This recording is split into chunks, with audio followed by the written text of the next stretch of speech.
Fala, galera do canal!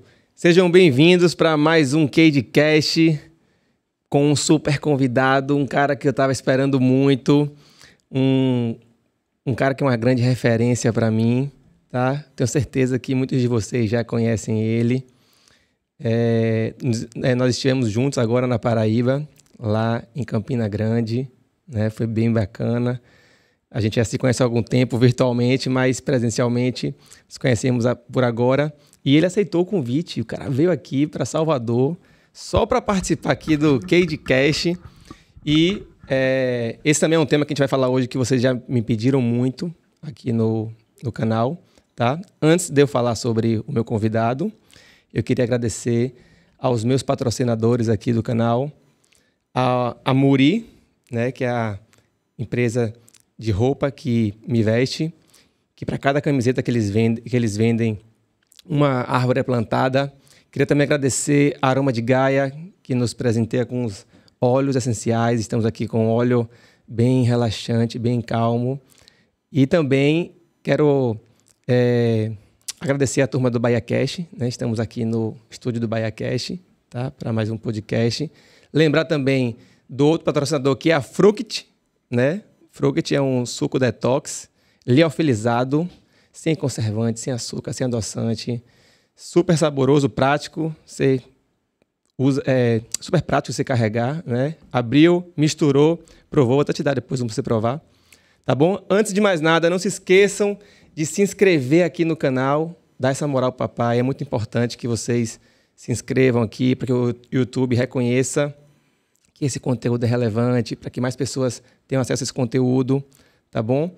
Compartilhem também, curtam, deixem o like, ativa a notificação, aperta tudo aí, tá? Eu vou deixar o arroba depois do meu convidado para vocês seguirem ele. Quem ainda não conhece, precisa conhecer tanto o canal do YouTube quanto acompanhar nas redes sociais. É um conteúdo muito relevante, muito massa. Ok, pessoal? Então, eu sei que muitos de vocês gostam, adoram quando eu trago conteúdo falando sobre fome emocional, né? Sobre a influência das nossas emoções no ganho de peso, né? Na vida, de modo geral, eu trago sempre alguns psicólogos aqui. E dessa vez eu trouxe o cara, certo? Quem está aqui comigo hoje é o Rossandro Klingen, psicólogo, escritor, palestrante. O cara é estourado. Vocês devem conhecer ele, como eu já falei. A gente teve próximo agora, tem o quê? Uns 15 dias, não foi, Rossandro? A gente teve uma aula ao vivo com os alunos do Missão Possível, do meu curso online. Foi muito comentada.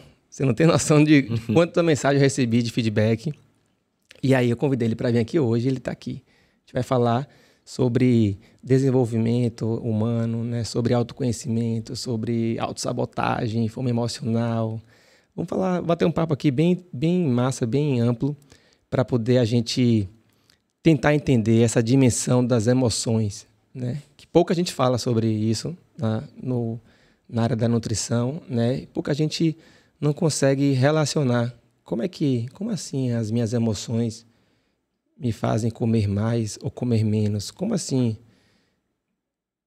De que forma que eu posso administrar isso, né? Modular isso? A gente vai tentar trazer algumas estratégias aqui, práticas, tá? Rossandro é um cara muito prático, o que me chama muita atenção nele é a forma como ele fala de um tema tão denso, tão, vamos dizer assim, complexo, de uma forma tão simples, né? Eu admiro muito isso nele, ele é uma grande referência para mim, nesse sentido também, é um cara que tem uma vasta experiência, é um cara muito espiritualizado também, então eu gosto dessa abordagem dele, que ele vai, né? Do corpo à mente, ao espírito. Então, é realmente um profissional muito completo, tá? Então, aproveitem aqui, tá? Já selecionei algumas perguntas. E, meu irmão, brigadão por você ter vindo. Alegria, mano. Sua agenda não é brincadeira. Você quantas palestras por mês. Tô muito feliz de você estar aqui, viu? Bom, alegria, cara. Primeiro, a gente ter se encontrado finalmente ao vivo lá em Campina Grande, né? Passado uma noite juntos lá, Tocando violão. Comendo um bacalhau gostoso, sendo aprovado por esse cara que é extremamente... Mas foi muito bom mesmo. Foi muito bom. É uma alegria a gente estar aqui, porque eu acho que a primeira aula foi incrível, né, cara? A energia da aula, os alunos, a gente... Fico feliz que as pessoas tenham gostado. A gente está justamente fazendo essas conexões de pontes entre entender que nós somos um ser que é tudo isso junto, né? Um corpo... É uma mente, é um espírito, é um ser que tem todas essas variáveis e que elas estão interconectadas e que cada vez mais os profissionais como você, que tem essa visão sistêmica, holística do ser humano, para entender que não se trata só de uma fome, né? Se trata de muitas outras coisas que estão em jogo aí. É um pouco do que a gente vai querer aqui falar. E obrigado aí, dá um desconto aí nesses elogios. Amigo é assim, amigo coruja, dá um desconto aí bem grande. Eu resumi, viu, pessoal? Depois...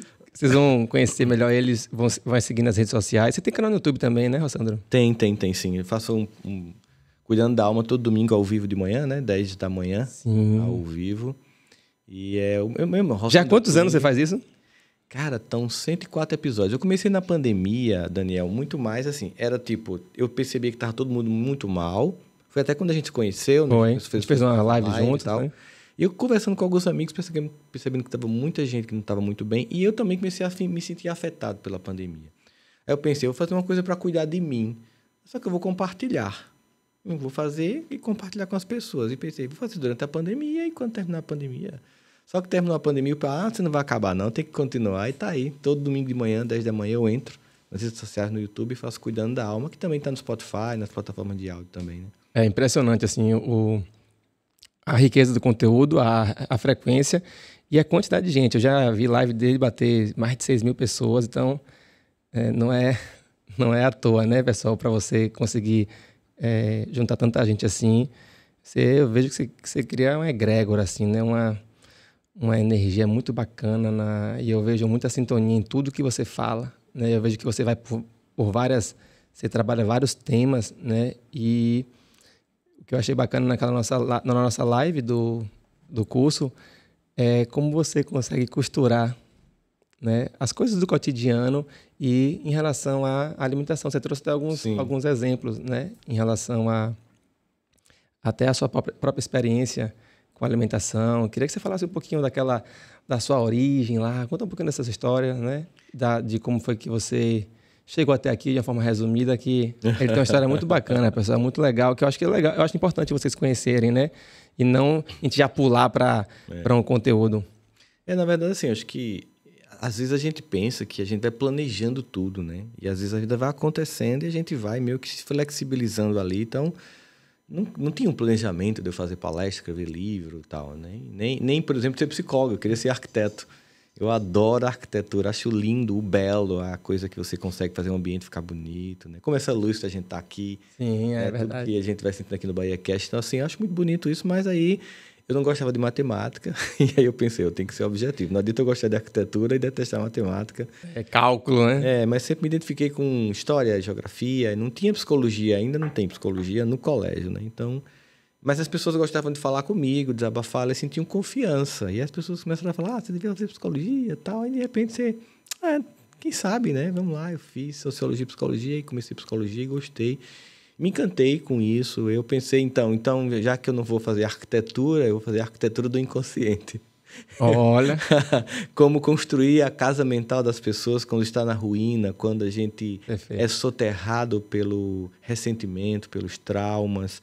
Como reconstruir colunas em que a gente possa erguer novos andares de amor. Então, a gente faz a metáfora da arquitetura para a psicologia. Perfeito. E a gente vai fazendo isso, né? E aí foi muito nesse sentido que a psicologia surgiu, basicamente. Acho que a partir dela, enquanto, digamos assim, a ciência base que eu utilizo para minhas falas, eu construí todas as outras coisas que veio depois, né? Você passou também um tempo fazendo terapia em consultório, não foi? Eu atendi quase 20 anos. Eu passei um tempão atendendo, até que um dia eu fui gravar uns vídeos no iPhone 4. Um iPhonezinho 4 gravando uns vídeos, e aí, de repente, um desses vídeos chegou na mão da Fátima Bernardes. Sim, verdade. Você ficou um bom tempo lá. Eu acho que foi lá que eu te vi pela primeira vez. Sim. A sua pessoa, né? O nome já tinha ouvido falar. Porque não é um nome tão comum, né? Rossandro. Rossandro, E aí, aí começou, né? Em 2017, uns 2 vídeos viralizaram na internet, aí teve milhões de acessos, e aí eu não consegui mais nem manter o consultório. Eu comecei a viajar o tempo todo, fazer palestra, escrever, e era Globo, e eu ainda tenho hoje CBN, né? 2 colunas CBN Brasil, que também viram podcasts. Então, assim, mudou muito rápido. 2017, eu sempre digo que até 2017 eu terminava o consultório, passava na padaria, comprava pão e ia para casa. E minha esposa disse que eu traí ela no sentido de que ela casou com um psicólogo que virou caminhoneiro, porque é tanta viagem. Aproveitar e dar um beijo pra Janinha aí, que é uma queridona, parceirona do Roçando, a gente esteve juntos lá também. Ela é um amor de pessoa e né, com certeza ela faz parte de todo esse processo, né? Porque realmente precisa... a gente já entra num tema de relacionamento, né? Que é uma coisa que eu gosto muito de ouvir você falando. E que a vida é isso, né? A vida se resume a se relacionar com outros e consigo mesmo. Sim, verdade. Né? E eu vejo o quanto que as pessoas hoje em dia têm dificuldade de... Eu também tinha, né? Comecei a fazer terapia tem pouco tempo. Eu faço terapia há uns 5 anos só, né? E... Sempre quando eu falo isso nas redes sociais, eu sinto assim que as pessoas têm um receio, né, de falar sobre isso, ou tem até um preconceito acha que a terapia é quando tudo desmoronou, né? Não preciso disso e tal. E eu me arrependo de não ter feito antes, assim, né? De ter investido nisso. E o que me motivou muito foi a chegada das crianças. Né? Quer ser um pai melhor, né? Porque foi a primeira vez que eu comecei a refletir na minha vida como é que eu era, né? E o que é que eu tinha, e o porquê que eu agia assim, o assado. E comecei a fazer uma turnê por dentro de mim e começar a perceber, assim, as coisas da infância, né? Da educação dos nossos pais. E eu vejo que no seu trabalho, na psicologia, de modo geral, tudo parte disso, né? Parte da infância, dessas nossas primeiras experiências. Né? Até antes eu tenho lido muito sobre experiência intrauterina e né, o quanto isso já repercute na nossa vida. E as pessoas não têm muito essa noção, né? Uhum. De como os nossos traumas de infância, como as nossas experiências positivas ou negativas afetam a nossa autoestima, afetam o nosso modo de ser. Então eu queria que você... começasse falando um pouco sobre essa origem, assim, né? Se é a partir daí que a gente deve pensar e relacionar, e depois a gente trazer esse contexto da ansiedade, do comer, da compulsão, né? Da boca nervosa, que eu chamo sempre assim. Eu falo boca nervosa, que as pessoas... Né, é uma coisa mais leve. Tento sempre trazer também essa leveza para esse tema e a gente tentar esclarecer um pouco o porquê que isso acontece, né? Quando o ser humano nasce, eu sempre costumo dizer assim, para ficar mais claro para as pessoas, uma metáfora. Uma criança, ela é como se fosse um smartphone de ponta. Imagina teu telefone celular, com uma câmera incrível, com uma tela touchscreen fantástica, memória muito boa, mas não tem nenhum aplicativo. Então, é legal, nunca tinha ouvido essa, não. Então, assim, eu criei essa metáfora para facilitar para os pais entenderem, né? Assim, então, o papel da família seria uma fábrica de aplicativos. Uma lojinha de aplicativos que você vai baixando.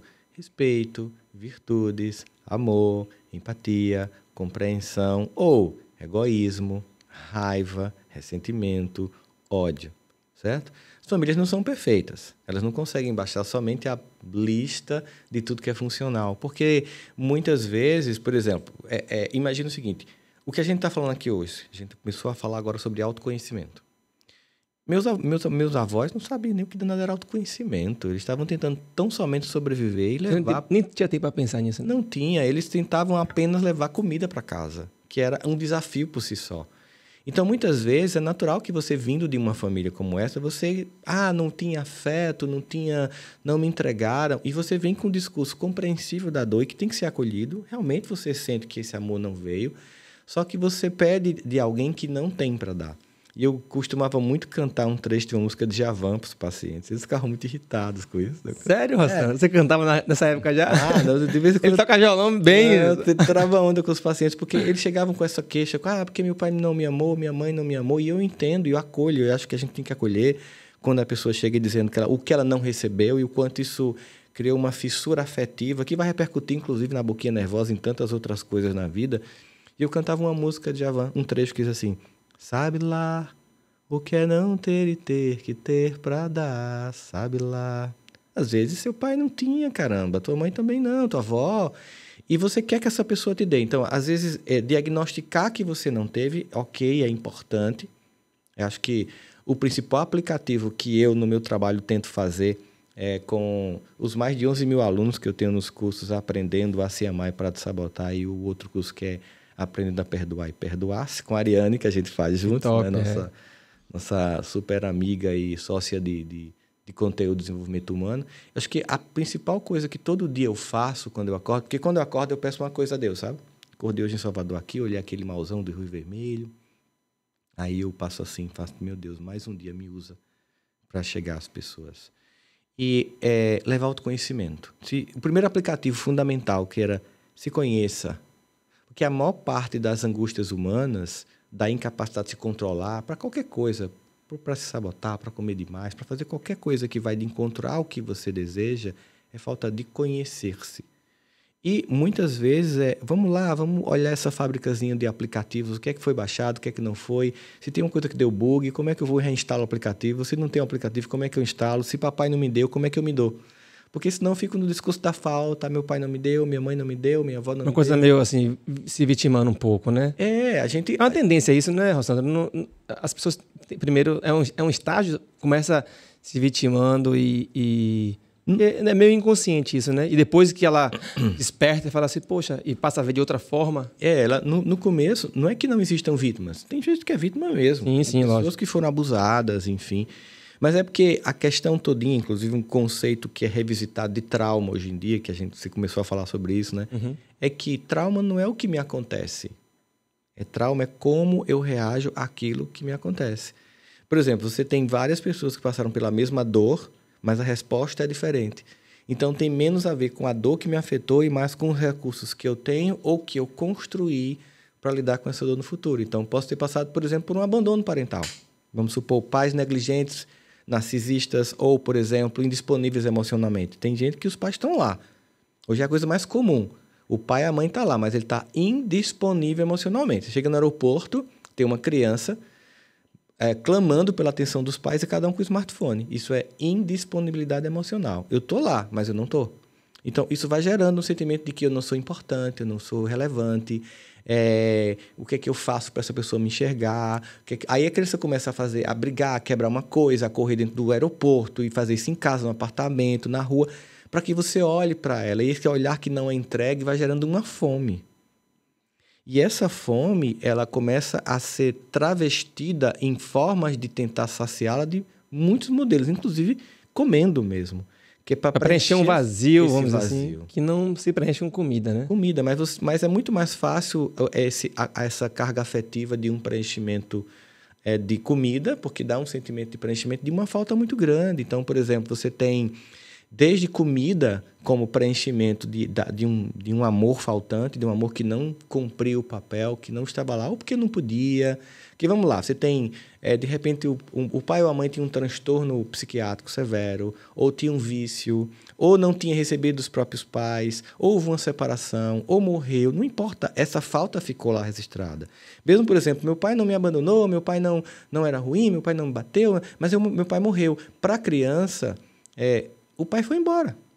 A criança ela não vai registrar e compreender, não, meu pai morreu, ele não pode estar aqui. Para a criança, por que ele não está aqui para me ensinar como reagir a essa criança que fez bullying comigo na escola? Por que ele não está aqui para me ensinar como é que eu namoro? Então, essa falta fica. Quer o pai tenha abandonado, quer o pai tenha morrido, quer o pai nunca deu nada disso. Isso fica, imagina um conjunto de faltas que vão ficando dentro de você.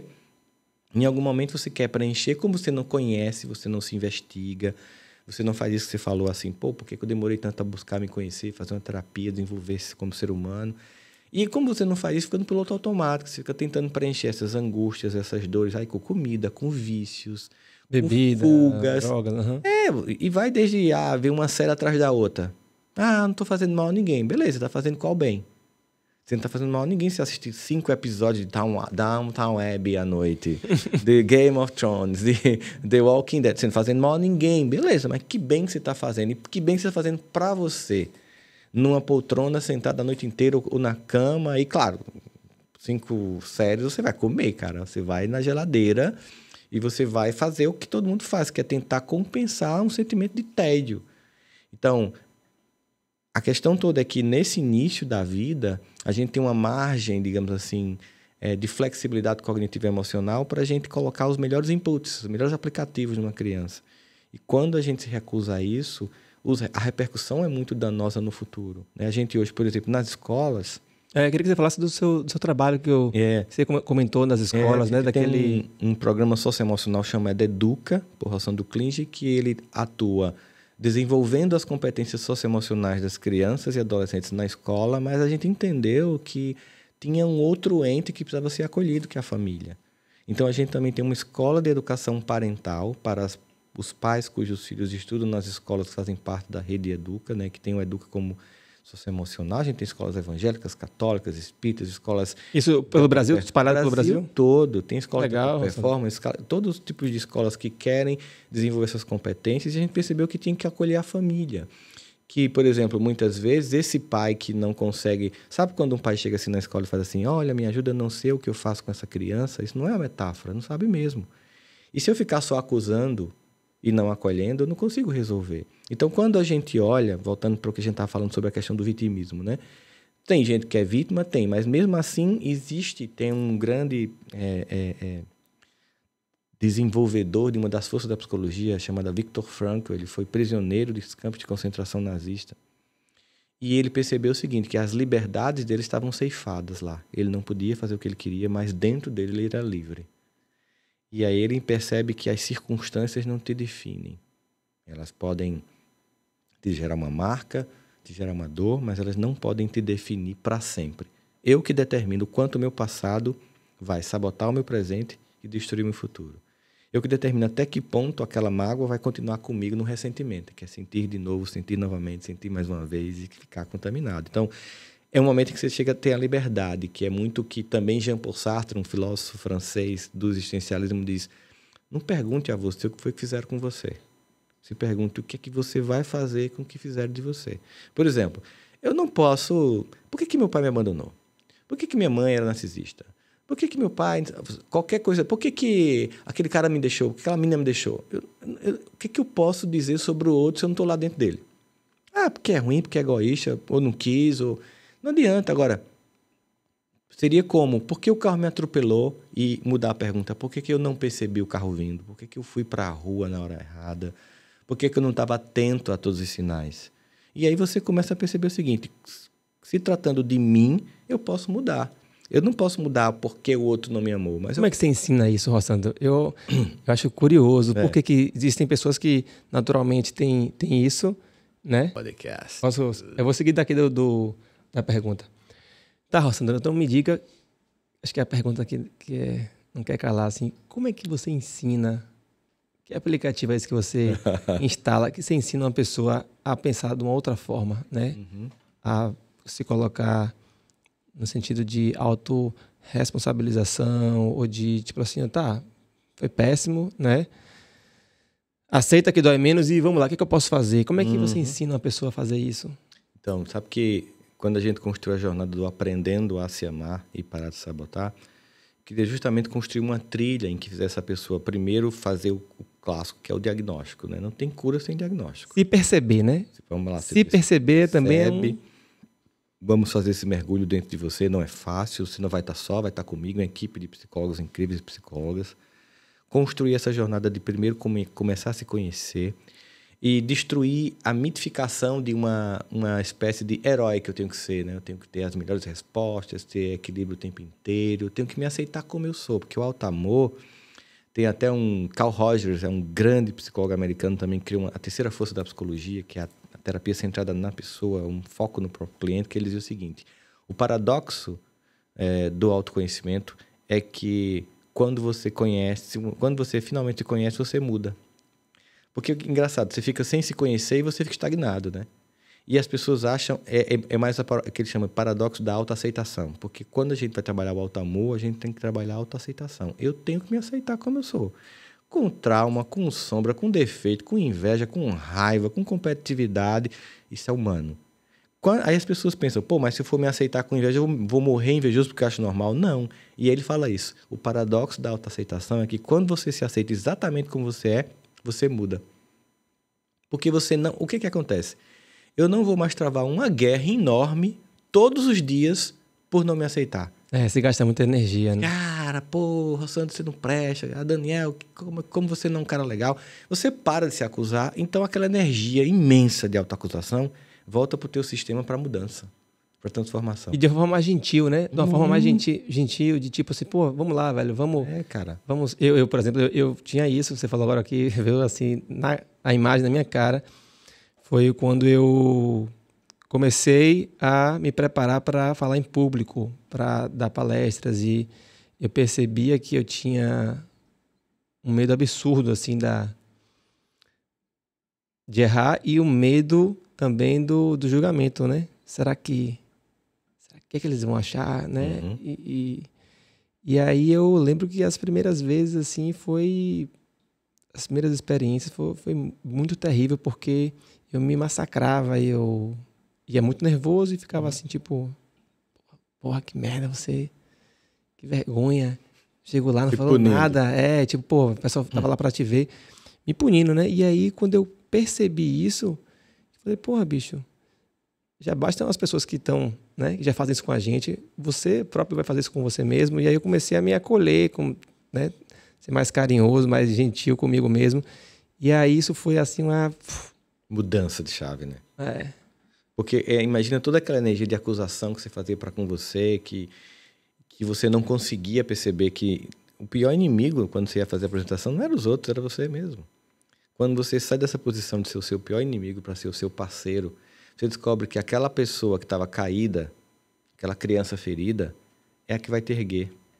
Se não tem aquele pai, ou aquele pai não veio, ou a mãe não veio, ou não deram o que você imaginava, ou a vida não te entregou o que você queria, você para de chorar e pensa, cara, eu vou ter que me entregar isso agora.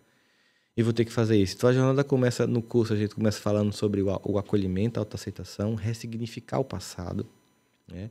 Olhar para o passado e perceber o que foi possível. Muita gente trava aí. É por isso que a gente criou outro curso que é Aprendendo a Perdoar e Perdoar-se. Porque aí a questão do perdão e auto-perdão é muito central, né? Se você não fizer, se não executar isso, não treinar isso, não parte para a próxima etapa, né? E é uma jornada inteira. Por isso tem já alunos que fazem até os 2 cursos, porque eles percebem que tem que trabalhar o perdão.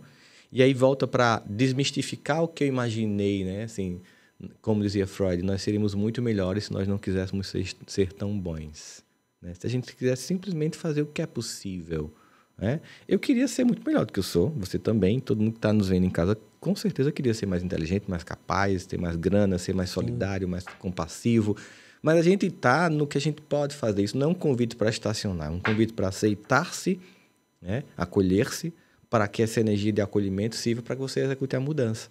Então, esse auto-amor, esse olhar para você com o sentimento de auto-amor, ele faz uma coisa incrível, sabe? Porque Daniel, ele faz com que você tenha intimidade com você. Muita gente não tem. Quem é você? Como você pensa? O que realmente você gosta? E essas pessoas, elas não sabem dizer não. Elas se deixam atropelar. Elas entram em relações tóxicas e confundem migalhas afetivas com amor.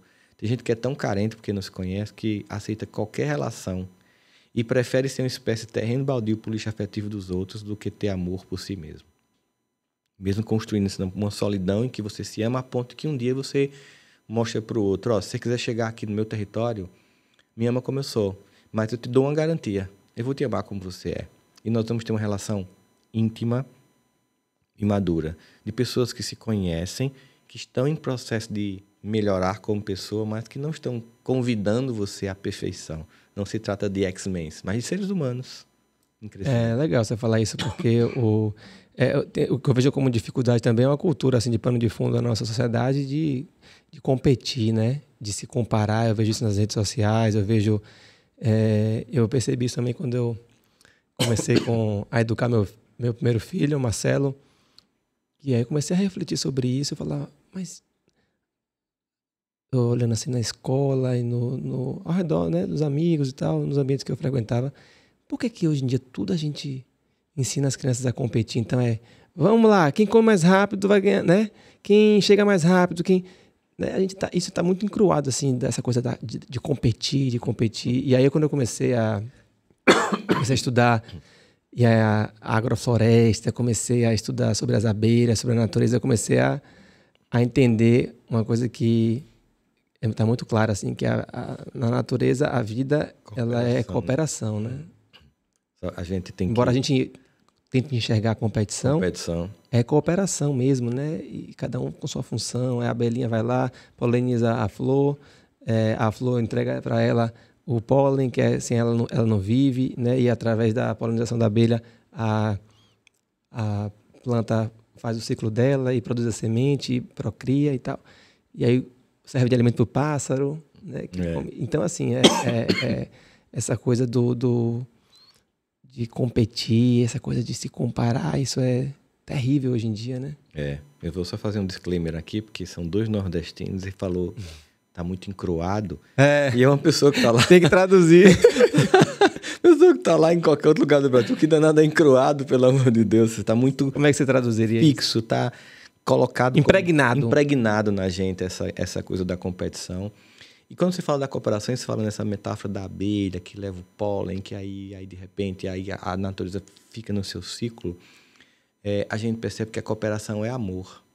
Porque é como se eu dissesse assim, eu consigo chegar até aqui, te entrego aqui, você continua para mim? E aí uma das coisas que a gente faz com os alunos, ao ressignificar o passado, é isso, ó. Teu pai, tua mãe, teu avô, na falta que foi, eles conseguiram ir até aqui, acredita, foi mais do que eles receberam. Então, em vez de reclamar porque o copo não veio até aqui, faz o seguinte, pega aqui e agora é com você. Entrega um pouco mais na frente. Esse entender o amor como a entrega que cada um faz e essa cooperação é algo muito bonito. Eu faço parte de um projeto chamado Fraternidade Sem Fronteiras. Um projeto muito bonito, que atende pessoas no Brasil e na África. São mais de 20 mil pessoas por dia atendidas. E uma vez, um pessoal falando, os caravaneiros que vão para a fraternidade lá na África, dizendo que quando chegaram lá em Moçambique, eles fizeram uma competição com as crianças para elas, quem chegasse primeiro, ganhar chocolate. Tinha um monte de chocolate assim. Corram! Aí os guris se juntaram, se deram as mãos e foram todos juntos. Legal. E aí... O pessoal perguntou, mas você era maior, você podia ter chegado aqui e ficado com chocolate para você. Ele fez, e qual seria a graça de eu comer sozinho? É um pouco sobre isso, sobre qual é a graça de ter só para mim? Qual é a graça também de ficar só reclamando? Qual é a graça de, por não me conhecer, ficar somente tentando tamponar essa falta com coisas, com comida, com todos os vícios? Mas e a beleza que é de se conhecer, de se perceber e de começar a entregar na vida aquilo que eu não recebi? Acho que a maior vingança, aspas, aqui, dessa falta de amor é amar, né? A maior resposta que eu vou dar à vida pela ausência do que me foi negado, ou porque a pessoa não podia, ou porque ela não queria, não importa essa questão, é entregar a mim, primeiramente, conhecer esse processo, sentir esse amor, esse cuidado, esse zelo, que vai me permitir, então, se fazer respeitar, dizer não, estabelecer limites e convidar pessoas que queiram ser amados nessa humanidade intensa para estar comigo. E esse projeto é muito bonito. E essa é uma cooperação, porque um casamento é uma cooperação. Você sabe, você tem 3 filhos, né? Uhum. Um casamento. E a gente, inclusive, tem que entender que nesse processo do autoconhecimento, a coisa mais estranha é alguém dizer assim, você não é a pessoa com quem eu casei. Graças a Deus. Eu não queria que minha esposa continuasse com 20 anos o resto da vida. Graças a Deus que ela não é a mesma pessoa. E que eu também não sou, porque a gente vai continuando a crescer. É desonesto quando eu quero que a pessoa estacione para poder ser a pessoa que eu conheci. Né? E as pessoas que não se amam, o que acontece com as pessoas que não se amam? Elas se permitem relações muito danosas. Sabe, se permitem traição, desrespeito, humilhação. E dizem uma coisa assim, sem sentido. Sabe que elas dizem assim, mas sabe o que é, Daniel? Porque no fundo, essa pessoa me ama. Ama não. Amor tem que ser no raso, tem que ser no shallow now, tem que ser no raso. Se você não ama no raso, você não ama no profundo, não. Aliás, se você não ama no raso, não tem nada de profundo ali que você vai buscar de amor, não. É a desculpa. Quando você diz assim, mas no fundo dessa pessoa me ama, na verdade é porque você não se ama. E no fundo, você quer continuar justificando que você só merece aquilo. Que você só merece esse pouco amor, essa migalha afetiva que você chama de amor. E que você só merece porque você nem tem nada disso às vezes, ou porque você acha que a vida não é tão interessante, que a única coisa que pode te compensar é comer um sanduíche com batatinha a noite toda e um refrigerante. Minha avó falava muito assim, você falou uma coisa agora que eu lembrei. Ela falava assim, antes só do que mal acompanhado. Né? Minha avó, ela era uma mulher retada, assim. E eu vejo que muitas pessoas às vezes preferem viverem uma situação dessa, né, de uma relação como essa, tóxica, né, do que ficar sozinho. Né? Então, assim, eu vejo muito isso, assim, eu consigo sentir, hoje eu consigo sentir, né, porque eu acho que durante esse processo de autoconhecimento você também vai aumentando a sua capacidade de perceber, essa sensibilidade de você olhar os ambientes, perceber, e eu vejo muito isso, assim, os casais um andando na frente do outro, ou somente casais mais velhos, né? De que aquilo ali tá, né? Passou dos limites, né? E como é que é isso da pessoa antes ficar sozinha e com medo de ficar sozinha, a solidão? É que confunde, né, Daniel? Por exemplo, mas se eu acabar esse casamento, que tá horrível, que eu não me sinto amado ou amada, que eu sinto desrespeito, eu sou um idiota, eu sou incapaz, eu sou um falido. Essa leitura é muito desonesta, porque na verdade é somente encarar que é o fim de um ciclo. Todo relacionamento tem um fim de ciclo. Parece chocante o que eu estou dizendo, né? Mas quando a gente diz até que a morte separa, é que a gente está dizendo que em algum momento vai ter o fim desse ciclo, nem que seja a morte. No ideal é que seja até a morte, mas muitas vezes não dá, então é o fim de um ciclo. E às vezes esse fim de ciclo é somente com esse fim de ciclo que eu consigo abrir um outro ciclo saudável. Só quando eu fecho um ciclo patológico, doloroso, seja num trabalho que me esgota, que me sinto humilhado diariamente, seja com um amigo que só me usa e nunca entrega nada, só pede, só quer abusar com minha carência e perceber isso, usar contra mim e eu tentando comprar afeto com minha carência, seja numa relação que já se esgotou, se eu quero que o amor chegue, eu tenho que dar um passo. Sabe qual é o primeiro passo que eu tenho que dar? Não é em direção ao amor, não é em direção ao sucesso.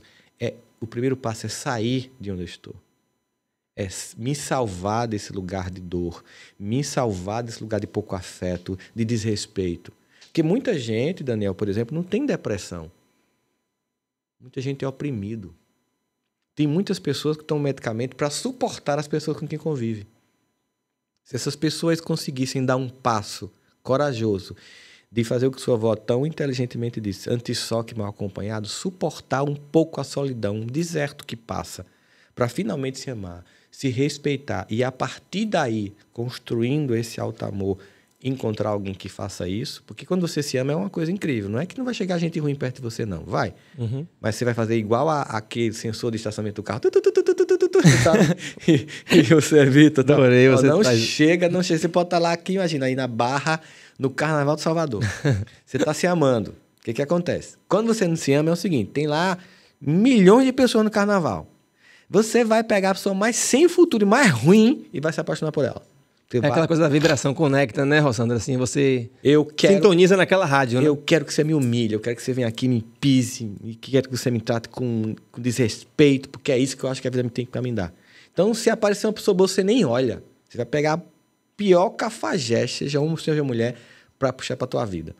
Quando você se ama, acontece o contrário. Você tá lá, pode ter 1 milhão de cafajeste, homem olhando para você, você vai fazer e vai pegar a pessoa boa e pensar no meio da multidão e encontrar você é uma alma boa. Você realmente quer amar alguém, você realmente quer entregar algo melhor na vida. E é engraçado, porque quando eu me amo, eu reflito isso e consigo detectar por Bluetooth na multidão quem se ama e quem vai me respeitar. Da mesma forma como quando eu não me amo e não me respeito, eu faço exatamente a mesma conexão. Eu vou em busca das pessoas que vão confirmar a forma como eu me vejo. Consciente ou inconscientemente, a maior parte das vezes eu me vejo assim, e aí eu fico nisso. E aí as compensações vão ser todos os vícios para poder tentar suportar essa vida. Então, muitas vezes, o seu primeiro passo é saia de onde você está, feche esse ciclo para abrir o ciclo que você deseja. Se não... E também não adianta você sair de uma relação e entrar na outra, porque você vai estar repetindo processos. Se troca uma pessoa... Ctrl-C, Ctrl-V. Uma pessoa ruim atrás da outra. E o pior, você vai tendo uma sensação de desesperança. Não, todo mundo é ruim, todo mundo não presta, todo mundo vai me ferrar. É só o que tem no mundo mesmo hoje. E as músicas cantam muito isso, né? É um monte de música assim, só uma das relações mais ferradas do mundo. E vamos beber e vamos anestesiar, né? Anestesiar. Eu achei legal demais você ter falado isso, Rossandro, porque eu achei que você ia falar da questão do ambiente que se frequenta. E você trouxe o carnaval, que é um ambiente diverso, que é um ambiente aberto público. Mas e a influência do ambiente? Porque eu lembro que uma vez também uma irmã minha estava já há um tempão sem arrumar um namorado e tal. E aí eu lembro assim, eu pescando uma discussão dela com minha mãe, ela falou assim: minha filha, você tem que mudar os ambientes que você frequenta.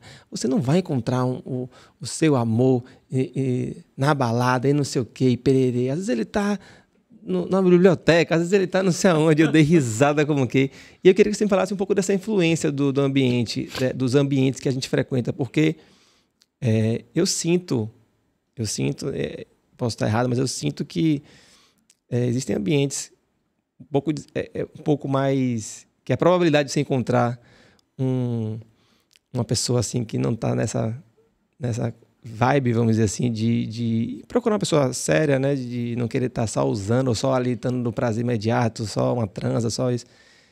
Às vezes é difícil você encontrar esses ambientes, né? O que você acha dessa questão do ambiente? Quando você vai, por exemplo, pro carnaval, você está indo para curtir, obviamente. Não é necessariamente... Não que você não possa encontrar o amor da sua vida. Eu conheço várias pessoas. Eu tinha uma paciente que ela encontrou um cara que... Ele era aqui de Salvador, foi fazer um carnaval fora de época na minha cidade. Se apaixonou, começou a namorar com ele à distância e se casou. E eu fiz o casamento. Foi mesmo? Ela tinha deixado de ser paciente e me convidou para falar um pouquinho sobre a vida a dois, né? Então, assim, é possível. Como você pode estar na igreja e casar com uma pessoa que vai ferrar com você.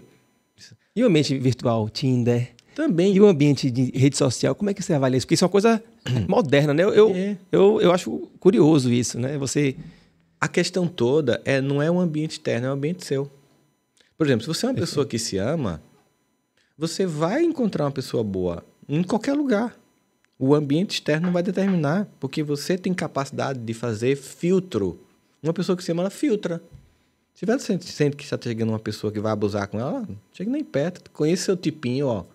Vai passando. Até rola um primeiro encontro, ela vai como diz minha avó, no arreia das malas, ela vai olhar assim e vai dizer... Ih, não rola, cara. Faz o checklistzinho, faz aquele encontro que a gente chama, vamos fazer o contrato afetivo, né? Uhum.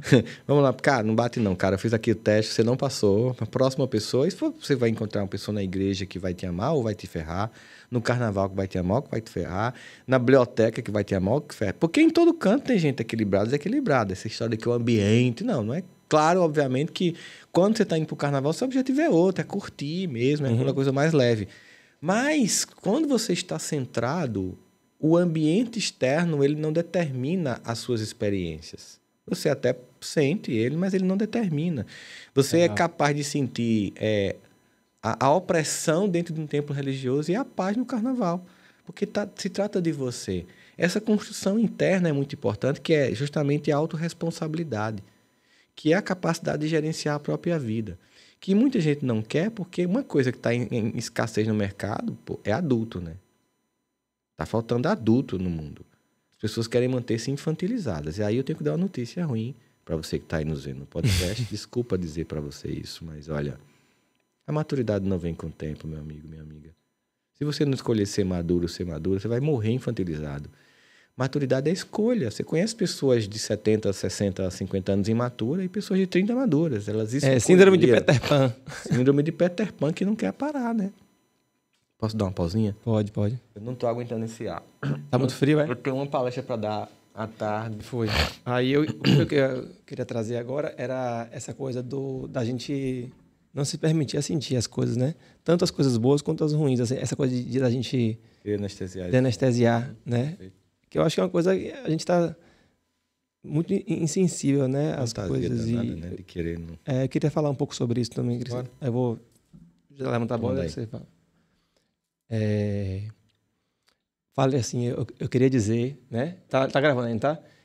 Acho que foi um corte legal. Falou assim, eu queria dizer desculpa para as pessoas que estão aqui, de que existem poucos adultos, né? A síndrome de Peter Pan e tal. Começa daí, fala daí. Sim, é um corte bom, né? A partir daí. Você falando, eu queria dizer... Aquilo que você falou, Tá. eu queria para as pessoas... Que né, mudou a voz, assim, isso dá uma...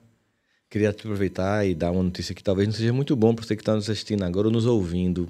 Olha, a maturidade não vem com o tempo. Maturidade é escolha. Tem gente que tem 60, 70 anos e é imaturo e gente de 30 que é madura, porque escolheu se conhecer, entender e finalmente na maturidade, que é o autoconhecimento que vai dar, e o autoconhecimento vai levar ao alto amor, percebe que é uma trajetória? Muita gente não consegue porque quer isso, mas não entende que é uma trajetória, que tem que ter acompanhamento, que tem processos para a construção disso, tanto do perdão como do amor. Aí você consegue crescer, você consegue olhar para a vida e entender assim, essas coisas que não funcionam mais para mim, eu não vou mais permitir. Quando estava no auge da pandemia, que a gente fez a nossa live lá, uma vez eu cheguei no apartamento, tinha ido no supermercado, e tinha um monte de sapatos, que a gente deixou os sapatos fora, né? Um bom hábito, aliás. Esse. E eu olhei assim, né? Pensei, poxa vida, será que são só os sapatos que eu tenho que deixar aqui fora? Será que não tem um monte de gente que não cabe mais na minha casa? Será que não tem um monte de notícia que não cabe mais na minha cabeça?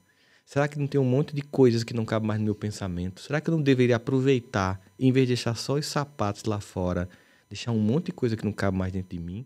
Um detox. Detox. Detox começa com a alma para chegar no corpo. Uhum. Né? É o conjunto todo. Legal, você falou isso aí do amadurecimento, eu concordo com você. Eu vejo também assim que as pessoas que eu conheço mais próximas e que são mais maduras e mais experientes são as pessoas que mais sofreram. Porque a gente aprende muito pela dor também, né? Tem aquela coisa do sábio, o sábio é o que aprende com a dor do outro, né? Sem precisar passar por aquilo, mas de fato a gente... As quedas, né? Os erros nos ensinam muito mais do que os acertos. E eu percebo também que as pessoas hoje em dia, elas têm muito medo de errar, né? Muito medo de se expor, né?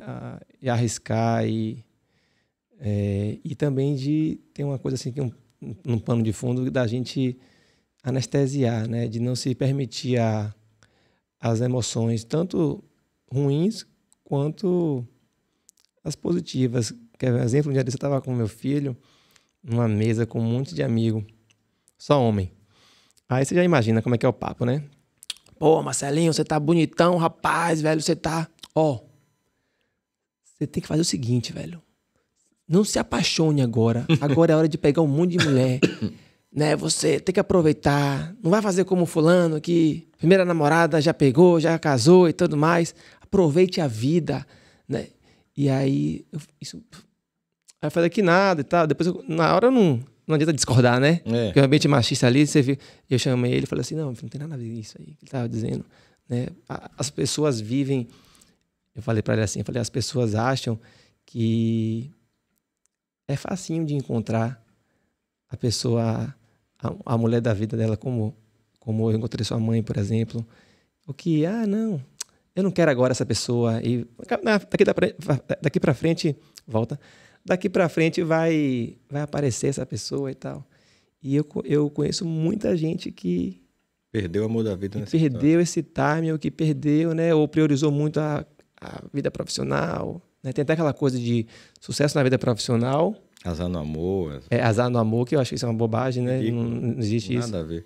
E queria que você falasse sobre isso, Rossandra, assim, essa coisa da gente não se permitir, né? E de se tornar insensível. Como é que você vê isso? Eu até entendo que as pessoas não queiram sentir dores, né? Não é bom. Sim. Só que, cara, a dor ensina a gemer, fato é. É horrível, as pessoas detestam quando chega um psicólogo e diz assim, a dor tem um caráter pedagógico. Mas é verdade, gente, a dor tem um caráter pedagógico, né? Que, de fato, uma pessoa com experiência começa a aprender com a dor do outro, é verdade, mas isso não quer dizer que ela não vai sentir dor. Ela vai sentir menos, porque como ela se conhece, ela vai, cara, eu não vou por aí que eu vou me dar mal, né? Então, ela é muito menos afetada. Agora, essa coisa de querer anestesiar, cara, eu vou contar uma história só para as pessoas chegarem, para ver aqui em que ponto tal. Tem um amigo meu, que ele é infectologista, e ligou para mim e disse, Sandro, eu vou te contar a história, cara, porque você precisa contar isso nas palestras, cara, porque hoje para mim foi o auge, que você fala muito sobre educação de filho. Eu vim aqui fazer uma vacina numa criança, o pai cirurgião, ele veio antes para anestesiar os 2 filhos para eles não sentirem a picada da agulha. Cara, você tem noção do que é isso? Você tem noção do que é você evitar que a criança sinta o desconforto de uma agulha que ela vai ter que levar tantas vezes na vida? De você criar uma redoma. Olha, eu entendo que quando você faz isso, a sua motivação pode até ser amorosa, mas o resultado é desastroso. Porque essa coisa de boa intenção, mas de boa intenção o inferno tá cheio, né? A grande intenção da gente é educar uma pessoa para ser capaz. Tem um Winnicott, que é um grande psiquiatra e pediatra inglês, que ele diz assim, uma mãe suficientemente boa é aquela que um dia se torna desnecessária. Ou seja, um pai e uma mãe que é realmente capaz, um dia vai ser desnecessário, porque o filho é autônomo, é maduro, é adulto. A gente quer criar um filho para a forma com maturidade. Isso é uma coisa para Marcelinho muito bonita. Né? Parabéns, só confirmando que você é um cara diferente. Que é o seguinte, meu filho, nem sempre eu tenho que estar curtindo para depois dizer assim, não, o grande amor da minha vida é só quando eu vier com 40, deixa eu curtir aqui, pegar geral. Não, e se de repente for na primeira vez, se for essa pessoa, e você achar que o cardápio do menu vai voltar e não volta e você perde. Quantas pessoas eu vi perderem seres humanos incríveis por causa dessa imaturidade de achar que curtir a vida é continuar imaturo e achar que é um cardápio humano, sabe? Que eu tenho que passar assim... Eu próprio ouvi muito isso, né? Eu casei com... Eu tive Marcelo com 23 anos. E algumas pessoas me falavam assim, rapaz, você tá muito novo. Não é isso? E tal, e pererê. E eu senti, assim, o que eu senti quando eu conheci minha esposa foi... Eu falei assim, ó... Tá, eu nunca fui um cara de ter muitas namoradas, mas eu falei, bicho, o que eu tô sentindo por essa pessoa não é... comum. Não é comum. E, então, assim, tá bem distante do que eu já senti como assim, o ápice, né? Não. E aí, enfim, aí vem a sintonia, aí vem a confiança, vem a admiração, vem uma série de coisas que não é um... Eu fui muito educado, acho que os homens muito nesse foco de olhar um corpo, né? De olhar um corpo como, tipo assim, eu quero ter uma Barbie aqui do meu lado, né? Uma coisa, eu vivi muito nesse ambiente, né? E tinha essa coisa do, não, tem que ser bonita e tal, e não olhava para dentro, né? E não via isso. Então, eu acho que a gente também está muito superficial nesse ponto ao escolher os nossos companheiros e companheiras e, né, da coisa da estética e ajudou, né, meu amigo? Sem perceber o quão importante também essa parte interna, né? E relacionamento é o que tem dentro do caixa de presente, não é a embalagem, cara. E a gente é muito treinado, acho que a gente vai aproveitar, a gente tá bem no lugar de fala, né? Dois homens falando do machismo e de como a gente é treinado para ser cafajeste, né?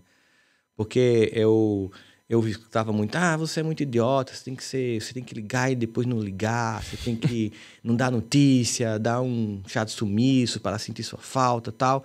E, cara, um dia eu cheguei e disse, Deus me ajuda, cara, porque assim, eu não vou ser esse cara. Eu não vou virar um manipulador para poder... Eu acho que a vida já é complicada demais, já é uma relação da bexiga para poder eu virar um cara super todo planejadinho, estratégico para poder manipular uma pessoa, deixar ela ferrada aos meus pés. Me ajuda para que chegue uma pessoa que me queira como eu sou. E chegou. Como chegou para você, chegou para mim a Janine. Você tá quanto tempo com a Janine? Cara, faz tempo. A gente casou em 2008, mas a gente namorou 6 anos e meio. Legal. Então daqui a pouco a gente vai ter mais vida juntos do que vida sem estar junto, né? E sabe uma coisa que eu percebo? Eu digo até para as pessoas muito isso, né? A coisa mais invejada do mundo hoje, porque quando você realmente amadurece, se conhece, e por causa disso você busca uma pessoa que também está nesse lugar, você encontra uma sintonia legal. E tem uma coisa que é rara, Daniel, um casamento feliz. É mais raro do que a gente imagina. E é por isso que eu digo que a coisa mais invejada do mundo não é sucesso, não é beleza, não é dinheiro, nem é poder, mas é uma relação feliz. Você me falou isso. Eu até digo assim, não divulga. Se tua relação é feliz, diz que é mal menos, dá pra quebrar um galho, diz que é pequeno, e, sabe assim, não divulga, porque é tão raro. Porque assim, eu posso ter sucesso só, mas casamento feliz é um acordo de 2. De estar se reapaixonando, se reencontrando, discutindo, brigando, porque eu estou mudando, você está mudando também, e a gente vai reavaliando como é que a gente vai reconstruir essa relação e continuar Uma vez eu fui num casamento, era uma boda de diamante, acho que é mais de 50 anos de casamento, mais ou menos isso. E eu conhecia muito a história da família toda, daquele casal, né, da família toda. Tava todo mundo convidados assim, quando eles sentaram, o casal de idosos para tirar foto com filhos, netos, bisnetos, tataraneta atrás, bonita aquela foto de família, aquela constelação de amores, caramba, lindo. E os convidados, ai, suspirando, que coisa linda. E eu pensei, puxa, esse não é um casamento perfeito, porque eu conheço. Essa foto não é a foto da ficção, é a foto do amor verdadeiro, porque para eles estarem juntos até esse momento, teve tanto perdão. Teve tanto dia em que um chutou o pau da barraca e quis sair, mas ficou. Teve tanto reacordo, reapaixonar, falar das dores, colocar novos limites, estabelecer padrões saudáveis para continuar junto. E finalmente tem uma foto tão bonita. A foto da verdade, de um amor que resistiu a tudo e que continuou lá. Então, quando a gente faz esse movimento, para que esse movimento aconteça, eu tenho que estar maduro, eu tenho que me conhecer e a outra pessoa também. E às vezes acontece no casal, por exemplo, que um começa a se trabalhar emocionalmente e o outro não. Tá gerando um gap danado, né? Eu tinha muito cuidado quando eu fazia terapia, porque eu entendi isso, a gente chama de manejo, né? De fazer, pô, eu preciso te ajudar, que você está crescendo emocionalmente, porque senão você não vai suportar seu marido ou sua esposa. E eu preciso que você consiga dar uns inputs para essa pessoa crescer também, senão você vai se estranhar. Vai gerar uma divergência tão grande de visão de mundo que vai chegar um momento que você não vai aguentar mais essa pessoa. E você gosta do seu casamento, o casamento está funcional, mas essa pessoa não quer amadurecer. Então, às vezes as pessoas não sabem entender isso e aí geram rupturas. E aí fica aquela coisa de querer mudar o outro, né? Pô, não. Você deveria fazer isso, você deveria fazer aquilo, né? Julgando, mas fulano de tal, como é que é esse input aí? Como é que é esse input pra cara, você? acho que é tão importante. É um pezinho assim, ó, só aqui. Eu acho que uma das coisas que eu acho mais importante num casamento, assim, é escute essa pessoa que está do seu lado. E para nós que somos homens, escutar as esposas, elas têm uma coisa que a gente tem, mas a gente não estimula e tem pouco por isso. Elas têm uma capacidade de intuição incrível, cara. E meu casamento mudou de nível quando eu comecei a escutar a Janine.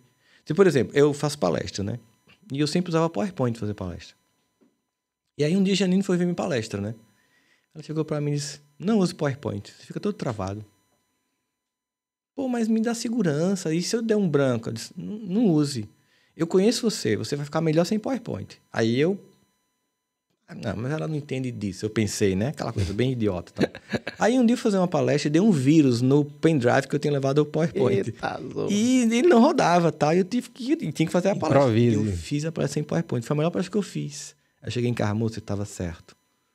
Eu vou fazer sem PowerPoint. E eu não faço com PowerPoint hoje. Quando é uma coisa de 8 horas no seminário, aí eu coloco. Para ajudar pedagogicamente quem está vendo. Mas, e várias dicas que ela dá. Então, hoje em dia, por exemplo, escutar quem está do seu lado. Porque, pô, essa pessoa te conhece demais. Essa pessoa tem pós-doc em você. Essa pessoa te ama, ela te conhece no teu melhor, no teu pior, né? Se tem uma pessoa que pode te dizer uma coisa incrível para você, é a pessoa que está do seu lado. Então, assim, às vezes ela não entende do que eu faço, por exemplo, um negócio. Ela pode não entender daquilo, mas ela entende sobre mim. E ela entende sobre pessoas. Então, às vezes ela é assim, ó, essa pessoa aí... Eu não acho ela legal, não. Mas quando você senta, não, vai dar muito certo aqui, ó, tá, todos os números estão legais. Não entra nessa, tal. Até coisa simples, um dia eu tava lá, tinha uma poça. Eu vou passar, não passa nessa poça, você não sabe ser um... eu vou passar, puf, carro entrou, quebrou o farol, buzina. Ela olhou pra mim, eu fiz, não comenta mais nada, já tô me sentindo tão ruim, então não comenta. Rapaz, eu tô vendo aqui, quando você chegar em casa, a mulher vai ver isso aqui e vai falar, tá vendo? E vai me escutar. E realmente, às vezes, ela fala também assim, dá algumas opiniões, e aí, muitas vezes eu aceito, né, e entendo, mas muitas vezes eu me vejo também num lugar do tipo assim, lá vem ela querendo saber de tudo, sabe? Tipo... isso aí você não entende, não. E agora eu entendi o que você quis dizer. E realmente é... Ela entende sobre a gente. Como a gente entende sobre ela. Se escuta quando a gente conversa, né? E numa relação, acho que é muito interessante essa coisa de você estar repactuando o jogo. Dê cartão amarelo. Porque se você não der o cartão amarelo, vai dar o cartão vermelho. O cartão amarelo é uma chance para, corrigir de comportamento, muda isso aqui, né? Mas escutar, cara... Teve uma cena muito engraçada. Eu não bebo, né? Então... Como eu não bebo, se eu beber, eu fico tonto logo e me dá sono. E aí a gente foi uma vez, foi eu, minha esposa e mais 3 casais de amigos. Mais 3 casais de amigos. Não eram 2 homens e eu, eram 3 casais. Era eu, minha esposa e mais 2 casais. E os caras chutando, bebendo, bebendo. A gente tava tipo num resortzinho, aí as meninas saíram para conhecer os bangalôs do resort. E toda vez que o cara ia colocar vinho para mim, a gente dava aquele olhar assim, tipo, amor, não beba não. E quando elas saíram, os caras olharam para mim, já bebam. Mas, velho, tu é muito pau mandado mesmo, pô. Tu um psicólogo, velho. Tua esposa manda em tu. Não deixou tu beber a noite inteira, né? Olha que onda. Quando o cara não se conhece, quando o cara é imaturo, ele... Pô, bote um aqui. Satisfazer os outros. Ele vem logo naquela... Não, sou bravo. Aí eu fiz... então tá. Minha esposa manda em mim. Então vamos aqui para algumas regras, já que vocês acham isso. Eita, cutucou o cara errado. Pois é, se ela manda em mim... Bom, a quem vocês acham que eu deveria obedecer? A ela que é linda e que eu amo ou vocês? 2. Não sei se vocês sabem, no final da noite a minha conta vai ser mais barata, porque eu não vou incluir esses uísques de 12 anos que vocês estão tomando aí, não. 3. Nós vamos voltar hoje, tá? Sem ração. Vou voltar seguro para casa, com o amor da minha vida. E vocês vão dirigir em carro bêbados. 4. Amanhã é domingo, vou acordar bem, sem cachaça. Domingo de manhã, namoro com tempo e qualidade, porque não tem pressa nenhuma, não é aquela rapidinha de casamento, é aquela coisa boa, com prelúdio, pós-lúdio, tudo de maravilhoso. Vocês vão acordar ressacados com dor de cabeça. É verdade. Cara, eu nunca vi vocês sóbrios. Geralmente no final dessa cachaçada sempre dá uma briga, uma grosseria, né? Eu vejo muito isso assim. E, pô, legal, você até me deu uma aliviada aqui agora, Rosana, porque que acontece? Os meus melhores amigos, galera assim de escola, sabe? Amigo de infância, a turma tem essa cultura a gente chama aqui de comer água. Sim. Né? De beber, nem sempre é de beber e ficar bêbado, mas de gostar de beber, sabe? Aí vai bebendo e, sabe, sai com o lixo. Uhum. E você me falou uma vez uma coisa que, lá naquela aula, que ficou buzinando na minha cabeça várias vezes, que é tanto em relação a isso, né? As companhias, as amizades, com o lance de beber, quanto também ao comer, que é um lance de pertencimento. Sentir fazendo parte queria que você falasse sobre isso, mas aí o que eu quero dizer aqui? Eu também tenho esses amigos que fazem isso. E eu consigo conviver com eles. Uhum. Em um determinado momento, nessa minha esse autoconhecimento, eu cheguei a um momento de falar assim, bicho, porra, não tô afim disso. Não tô afim de ir para um bar e ficar falando de jogo de futebol e de, sabe? E todas aquelas conversas que rodam na mesa do bar. E aí eu comecei a me isolar. Comecei a ver assim que eu tinha amigos e companhias. Eu tenho amigos hoje em dia que me chamam para ir surfar, remar, fazer esporte. Não tenho um amigo só para chamar para cachaçada, para safadeza, que tem muito isso, né? Não tenho. Esses, obviamente, eu já descartei, né? Ficaram parados no tempo. Mas tem os amigos que são casados, são pessoas legais, mas que tem esse lance do bebê. Como é que você age nisso, né? Porque aí depois eu falei, não, peraí, não vou também... Cancelar todo mundo. Eu vou aprender a conviver. Então, o que é que eu faço? Eu chego mais cedo, saio mais cedo, não fico pro final. Eu não começo aquela coisa de abraçar e dar beijo. Aí eu falo assim, ó... Eu te amo, Daniel. Vou nessa. Tu é meu pai, eu te amo, velho. Dá um beijo. E aí, sabe o que os caras me chamam? Os caras me chamam de guru, velho. Guru, é. Porque tá aqui assim, né? Aí eu conheço desde 7 anos de idade, então eu sei. Geralmente o que bebe mais é o que tá mais... Ferrado, emocionado. Né? Que tá precisando desabafar ali e tal. E tá todo mundo naquela fase, tendo filho pequeno e tal. E eu já tô com filho de 13, 14, né? Então, porra, porque fulana passou... me ligou ontem, tô sem dormir há 3 dias, não sei o quê. E aí ela quer agora que eu fico com a criança, não sei o quê. E tudo isso eu já vivi, né? Uhum. E não dividia porque eles não estavam vendo isso. Então eu vou lá e fico, sento e sou o psicólogo, né? E fico dando conselho ali, falando e tal. E aí eles eu sinto que no fundo eles ouvem, assimilam assim um pouco, mas sempre vai pro deboche, né? Tá bom, guru, senta aqui, vá. Lê minha mão, aí não sei o que, aí fica brincando, né? E aí eu tiro de tempo, sabe? Mas a gente se ama e é muito bacana. Mas tem esse lance de, assim como... O que eu tô querendo dizer? Existem esses ambientes, essa cultura do beber, do comer, e que muita gente se auto-sabota, né? Ou é sabotada pela família, às vezes pelo parceiro. Como é que lidar com isso, bicho? Sem romper, né? Sem romper, né? Porque a ideia é essa, não é romper, né? Não quero que ninguém saia aqui, tipo, e vou... Né? Eu sou superior e todo mundo tem que ser descartado. Não. Tem pessoas... Tem algumas dicas, assim, algumas estratégias. Tem pessoas que de fato não dá mais. Tem pessoas que eu chamo assim, bifurcou. Estamos ali caminhando junto, de repente vem a bifurcação. Eu quero ir para aqui, você quer ir para ali. Sem mágoa, sem ressentimento. Não dá para caminhar junto. Eu não vou, para poder continuar pertencendo a você, abrir mão do caminho que eu quero trilhar. Tem que ter coragem para isso. E nessa estrada nova eu vou encontrar novas pessoas. Mas tem pessoas que, por exemplo, vai ter uma coisa nelas que não vai bater comigo, mas e o resto? Né? Por exemplo, eu tenho parentes e amigos que bebem, mas eu faço exatamente como você. Né? Tipo, Cinderela, meia-noite... Entendeu? Quando eu sinto que a festa vai virar... porque, assim, parece que da meia-noite o negócio da gringola, assim, né? Dá uma desandada e tal. Então, eu vou lá, eu sempre faço o seguinte, eu vou já sabendo que em algum momento, quando realmente eu sinto que as pessoas estão falando demais e estão meio alteradas, eu vou e saio, porque, assim, gosto delas, amo essas pessoas, mas como eu não bebo e não vou ficar naquele lugar... E, por exemplo, eu fiz isso durante a campanha política, que estava todo mundo se intrigando. Né? Eu cheguei para a família, seguinte, nós pensamos diferentemente aqui. Então, no grupo do WhatsApp da família, ninguém coloca nada sobre isso. Acordo, beleza? Quando estivermos juntos, ninguém toca nesse assunto, porque a gente não vai deixar de se amar e se respeitar, porque tem um ponto de divergência. Então, até no casamento tem ponto de divergência. Então, basicamente, na maturidade é você chegar, você entender que seus amigos muitas vezes usam a cachaça como terapia. Na verdade, o que é que acontece nesse caso? Eu estou com angústia, não sei que angústia é essa, não consigo dar nome a isso, que a gente chama de letramento emocional, que é o que a gente trabalha na Educa com as crianças e adolescentes, né? Como dar nome às dores, que é um primeiro processo de maturidade. Se eu souber a dor que eu estou sentindo, o nome que eu tenho dessa dor é angústia, é inveja, é raiva, estou cansado, não estou me sentindo preparado para ser pai, porque realmente eu estou 3 dias sem dormir e realmente você fica cansado, esgotado, e tudo bem, não deixou de amar seu filho por causa disso, é humano, estou cansado, acabou, não estou deixando de amar, né? Queria que alguém dividisse, e aí você, como já viu a experiência, o que você está fazendo? Você está traduzindo seus amigos numa leitura que você faz a partir do que você passou, porque você foi pai muito cedo para o nosso padrão hoje em dia, né?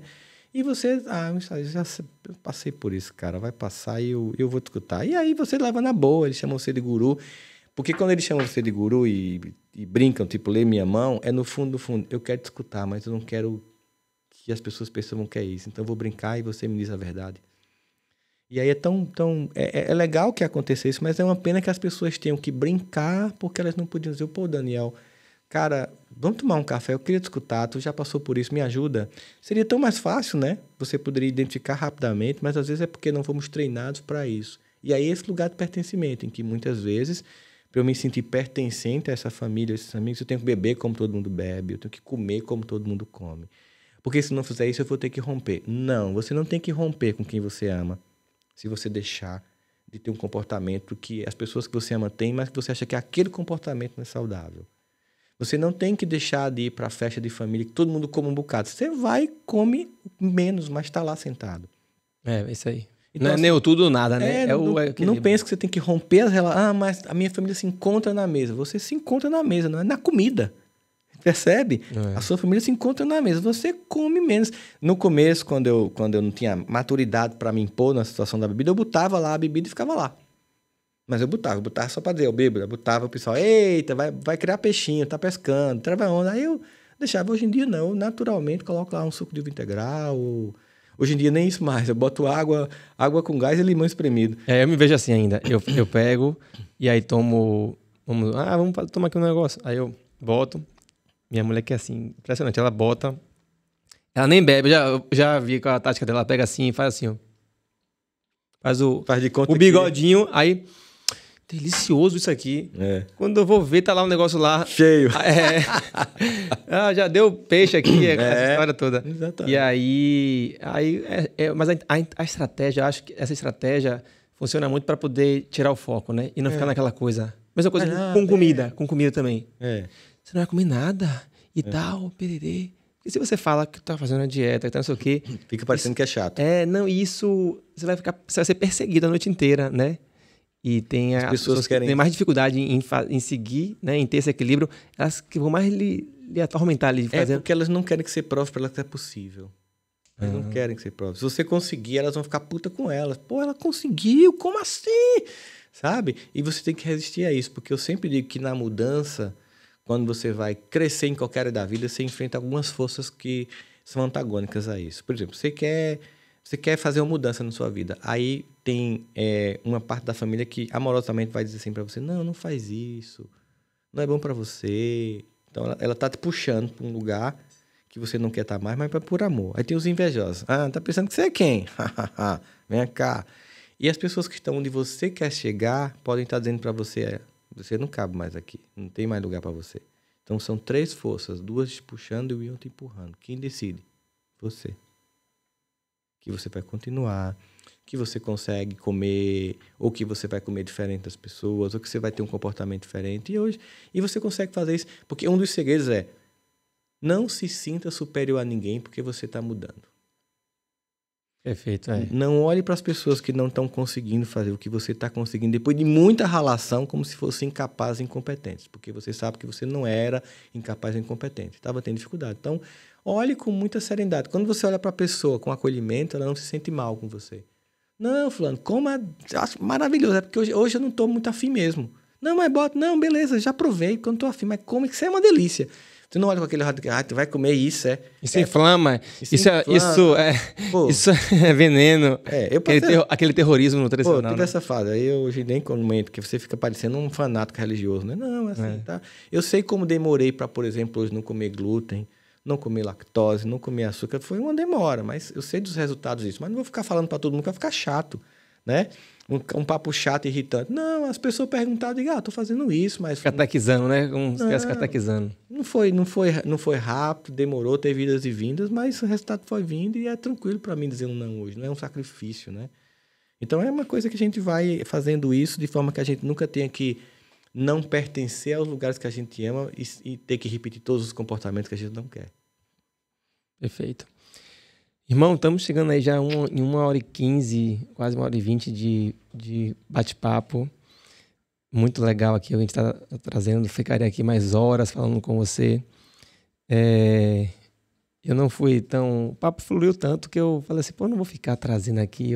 Você deixou tão claro, né, a origem dessa nossa ansiedade por comida, essa coisa da fome emocional, né, e o impacto disso na nossa vida, que eu acho que ficou bem didático aqui, né, pessoal? Os caminhos e, obviamente, que a gente não vai encontrar todas as respostas aqui nessa entrevista, né? E é por isso que eu sugiro que você siga o Rossandro, que você tiver a oportunidade de fazer um curso dele, né, muito bacana. Assistir uma palestra dele. Hoje a gente tem também outras coisas para fazer aqui mais tarde de trabalho. Eu queria que você deixasse, Rossandro, uma mensagem assim para essas pessoas que estão se sentindo, que estão carentes, que estão se sentindo, carregam esse vazio, que estão passando por algum momento de sofrimento agora e que às vezes a comida, que tem ou não tem a consciência, né? E que tem essa relação conflituosa com a comida, consigo mesmo. O que você, além dos sentidos aí, né, que você possa ajudar? Olha para a comida com um sentimento de gratidão por tudo que ela te deu. Por todas as noites de solidão, de carência, que aquele pote de sorvete pareceu te compensar, mas diz, nunca foi verdade. Isso nunca foi amor. Acho que isso não é amor. Era só imaginação, né? Olha com gratidão, olha para você sem culpa. Olha para você com sentimento de, foi o melhor que eu podia fazer. Foi a única estratégia que eu construí para poder me defender das dores, das angústias, da solidão, dos ressentimentos. Mas ela não é a única viável e ela tem um prejuízo. E eu vou buscar outras estratégias mais saudáveis, né? Eu vou buscar, inclusive, que eu nem precise compensar nada, porque eu vou me dar aquilo que eu busco quando eu como alguma coisa, sabe? Eu vou me entregar, eu vou me preencher, eu vou transbordar, mas não vai ser de glicose, não vai ser... Eu vou transbordar de autoconhecimento, de afeto, de mim mesmo. Vou transbordar de Deus, de fé, sabe? Nessa mudança, Martin Luther King tem uma frase que é tão bonita, que às vezes a gente está tão desesperançoso na vida, né? Que assim, dê o primeiro passo em fé, porque quando a gente começa a subir uma escada, a gente não vê ela toda. Basta ver o primeiro degrau. Então, Um dia de cada vez. O primeiro degrau é o que eu vou fazer? Estou fazendo um curso com o Daniel, estou acompanhando o conteúdo dele. Eu comecei a tomar um passo. Então, o primeiro passo é saia desse ponto que você está. Deixe de acreditar que somente aí tem a compensação da sua vida, porque tem muita mais coisa nesse mundo para você sentir do que só pela língua. Tem lugares para você, pessoas para você tocar, tem um mundo lindo para você ver, tem palavras que você precisa se dizer e aprender a escutar, para que você não precise somente pela boca preencher um vazio. Perfeito, perfeito demais. Pessoal, talvez um dos melhores podcasts que eu fiz aqui, viu? Espero que vocês tenham gostado. Queria agradecer aos patrocinadores, a Muri, né? A marca de roupas que planta árvores, a Fruct, o suco detox liofilizado, super prático, Aroma de Gaia, pelos óleos essenciais, e lembrar de você também dar moral pro papai aqui, se inscrever no canal, curtir os vídeos, compartilhar, né? Esse hoje aqui, se você não compartilhar, eu vou ficar de mal com você, né? Porque isso aqui vai ajudar tanta gente, pessoal. Então, lembra das pessoas que você ama, que você gosta, né? Ou que até você fica criticando, faça isso, não está errado. Manda esse conteúdo, né? Eu acho que me tocou muito e eu acho que vai tocar muitas pessoas, tá? Então, ativa as notificações e segue esse cara aqui, porque você sentiu aqui, né, em uma horinha, quanta coisa a gente trouxe e a profundidade de onde a gente chegou e pode chegar. Então, queria lhe agradecer mais uma vez, Sandro. Obrigadão por ter vindo aqui. Eu sei que não é fácil para você, a sua correria. Basta tu mandar um WhatsApp que eu bato aqui no outro dia, tu não sabe? Eu estou também à sua disposição, que você precisar de mim, né? Seus projetos aí, o seu podcast e tal, que vão vir também, vai ser muito bacana. E é isso. Tamo junto, meu irmão. Pessoal, muito obrigado mesmo aqui pela presença de vocês, tá? A gente vai se ver, esse podcast foi gravado, né? Mas a gente vai se ver numa próxima oportunidade com outros convidados. Deixa nos comentários aí o que você achou da live, alguns outros temas que vocês queiram que eu traga aqui. E vamos nessa se autoconhecer, né? Buscar investir mais na gente, se autoconhecer e evoluir. Valeu? Um abraço, até a próxima.